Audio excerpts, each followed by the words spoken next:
那么大陆的福建号，福建舰呐，最新的海试画面曝光，可能已经完成弹射测试了，那所以呢，它看起来一次一次比一次进步而且速度很快那我们也在建潜舰嘛，所以大陆的央视他们评论说，台湾造潜舰是赶旱鸭子下水，闹剧暗藏政治算计。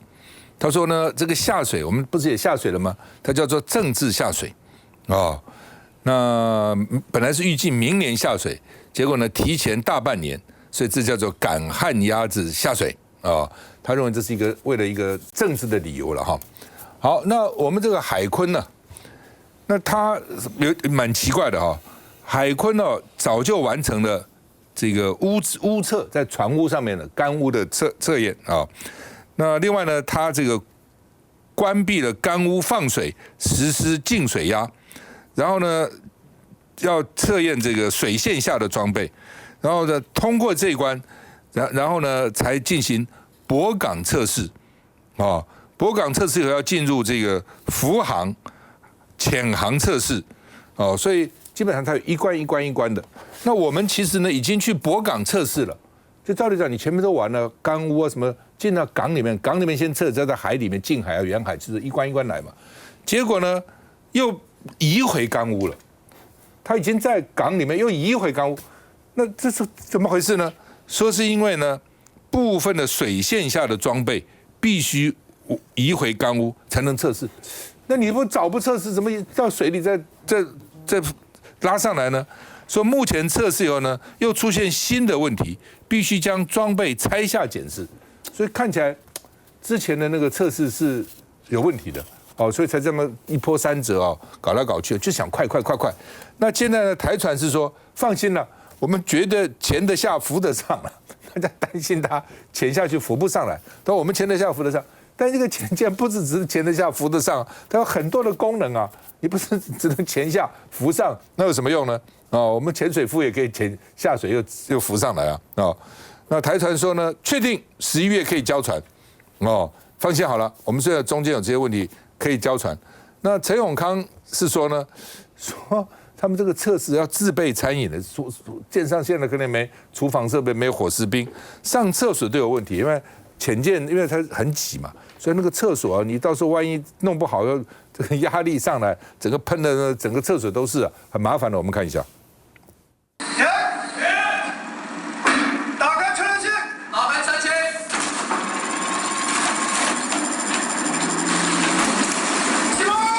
大陆福建舰第6次海试画面曝光，虽然只有短短10秒，但军事迷发现福建舰很有可能已经首次完成了舰载机的弹射测试。此次弹射很有可能是空警600预警机，用意除了测试预警机在航空母舰上的起飞性能，还测试福建舰搭载的电磁弹射装置的可靠性。由于福建舰作为大陆首艘配备电磁弹射系统的航空母舰，舰载机的适配进度也会影响到后续大陆新航空母舰的建造速度。专制攻击航向深度200米。另外，解放军的海陆空部队也展开了新年度的军事训练，今年着重在复杂环境下强化3军协同作战能力。大陆空军方面，战机分成了红蓝编组，展开攻防对抗、对地攻击等项目。值得注意的是，万吨级大型驱逐舰延安舰也全程参与，展开主炮对海、对岸的射击，以及副炮对空射击等训练。好吧，黄舰长，我们不要管大陆了，他当然他在发展我们的海鲲号到底将来会怎样？因为将来还陆续编7艘嘛。其实所有的船它的建造都有一个所谓的标准的，全世界都知道这个流程。第一个，我们在屋里面建造，下水的时候基本上就是这艘船的整个的硬体建造完成，一下水以后就开始做港试，停在这不动，在水里测试所有的装备。通通过了之后，我就开始出去海试，这所有的下水、港试、海试。那我们呢下水呢，没有到港里，又跑到干屋里去了，整整待了9个月，才真正的下水。所以他说赶旱鸭子下去，我们整整玩9个月这9个月他就在那里不晓得在做什么。然后下去了之后，通常你测试完毕，你就要注意海试嘛。好久之前就是要做海试了，结果现在他又回到干屋里去了。显然他有什么东西出了大问题，绝不是他说的这样。还有第三个，你可以看得到，就是这个案子结案，海军已经把它往后延了5年。明明让你感觉到，你每一个你只要稍微懂一点的，有一点嗅觉，你就知道他出了很大的问题。可是他都说没问题，为什么你知道？所有大型研发案不到最后的5%、10%，他都会告诉你我是顺利成功。为什么不敢讲？台船为什么不敢讲？你讲完你就没有预算了，立法院就把你砍掉，所以他不敢讲。这是我说的，反正已经要到最后见真章的时候了。你看看最后是什么？其实很多人知道的人都是觉得这个东西是有很大的问题。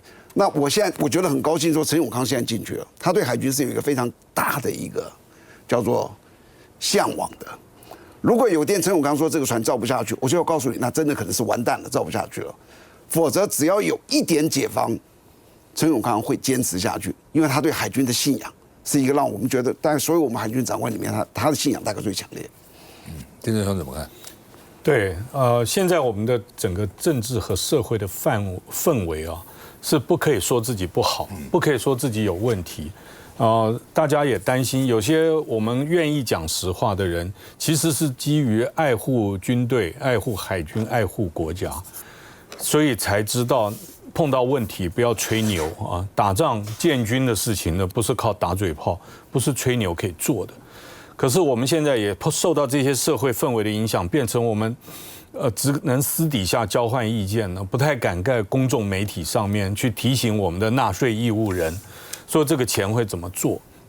只要稍微对预算有一点点意见，只要不同意民进党政府编的预算，就是不爱台湾，就是中共同路人。在这种情况之下，反而会使得我们的建军备战计划更扭曲，更走向一个大家就像刚刚舰长讲了一下，就是最后翻牌，可能我们都已经知道答案，可是，在90%以前，他都跟你说没问题。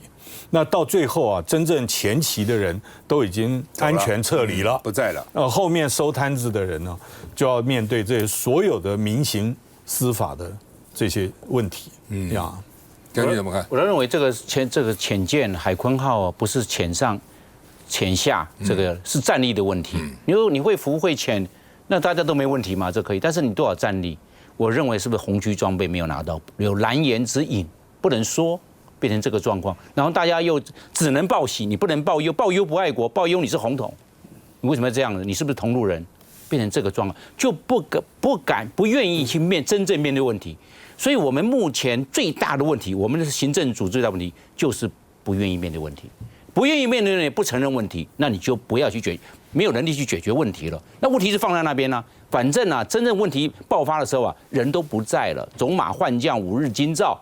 人都换了，所以都推到下面。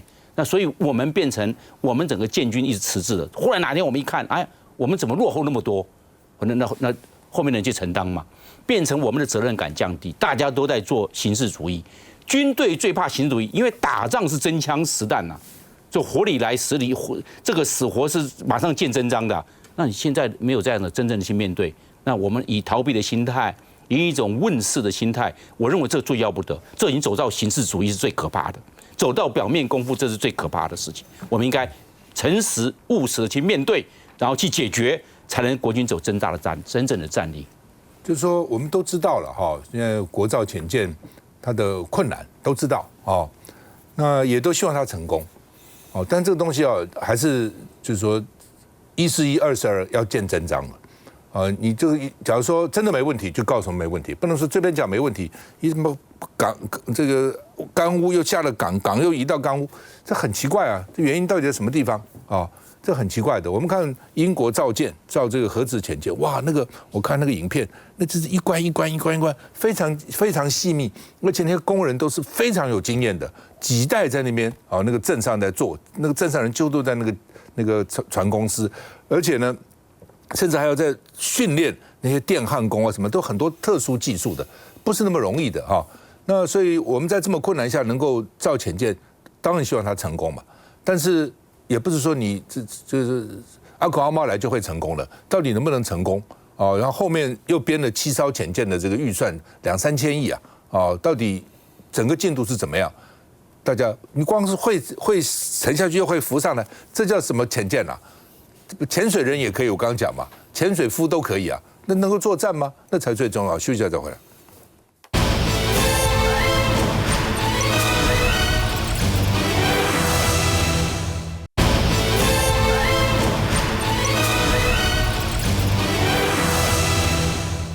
好，我们现在固然有义务役啊，要服兵役了哈，但是呢，这个职业军人还是蛮重要的，他是部队的骨干嘛，你很难靠那个义务役，他这赶快服完役就赶快走了，那个心态是不一样的哈。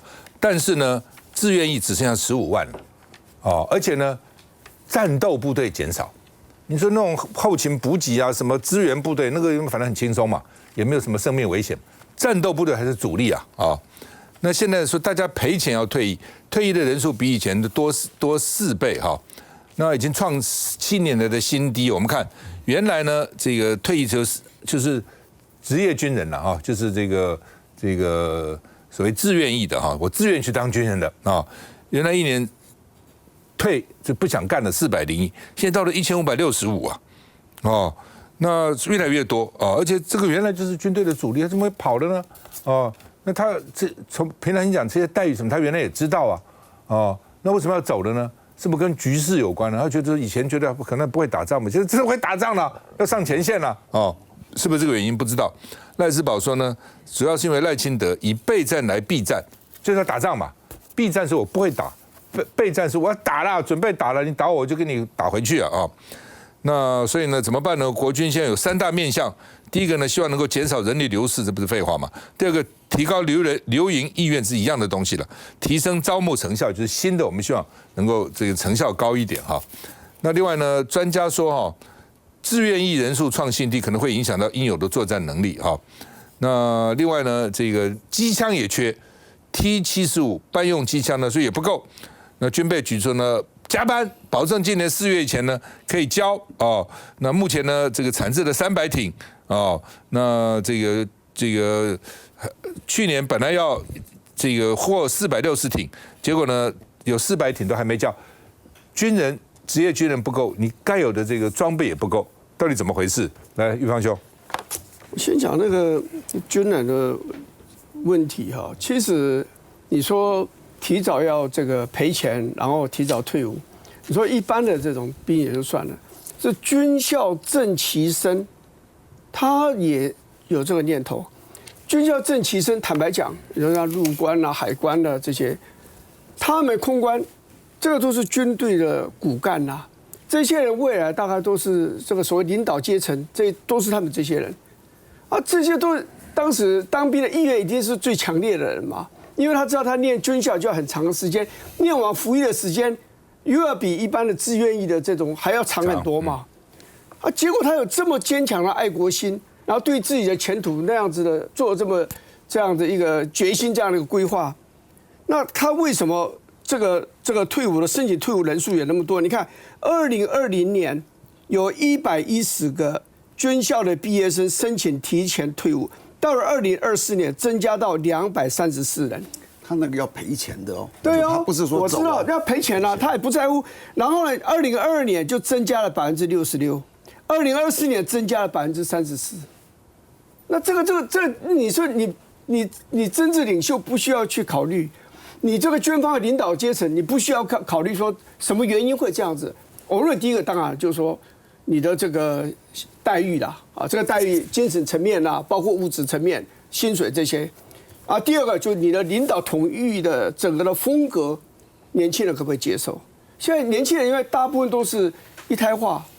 他最多2个孩子，他在家里不是养尊处优，而是父母亲把他当作宝贝嘛。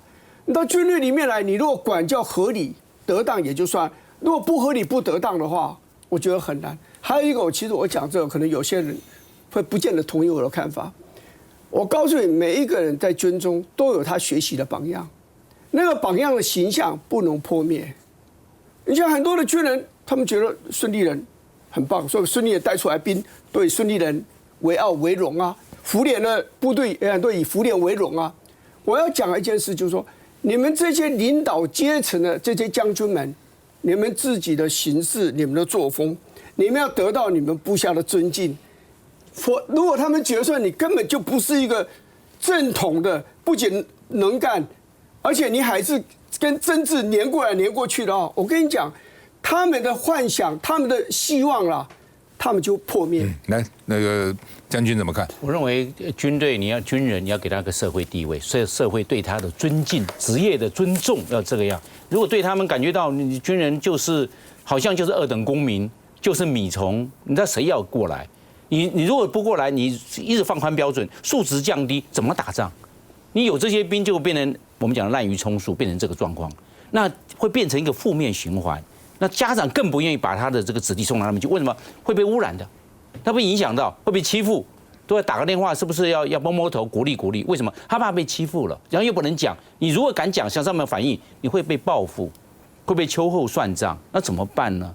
所以大家看着无理，那就干脆离开这个地方。外面虽然这个待遇稍微少一点，为什么？但是最起码自由，最起码安全，最起码不会进入这个大染缸。所以我们要釜底抽薪，把这个军队的素质、军队的风气、管理的文化，我认为都要做一个全盘的调整，让大家对这个军人是有尊敬的。我认为应该从这些政客、这些政务官、这些选举出来这些政治人物来着手。对军人的尊敬，我们看美国，大家对军人很尊敬的，马上给你升等了，马上帮你要吃什么，帮你付钱，是这个样。你看是发自内心。那我们要感觉到这一方面差太多了。全世界强盛的国家没有不尊重军人的。来，建正兄，川普已经上台了，我们国防预算一定会增加，希望我们民进党政府钙片多吃一点，一定要把增加的国防预算中间一大部分来提升我们军队的福利跟薪资，不然的话，我们没有人不能打仗。舰长，我们这一辈子不会跟两种人去那里讨价还价，一种是医生，我要住院开刀，这是我的命；还有一个是我的保镖，因为什么，在必要时候他要舍命来保护我，这些都是跟命有关的。面对这两种人，我们绝不去讨价还价，可是。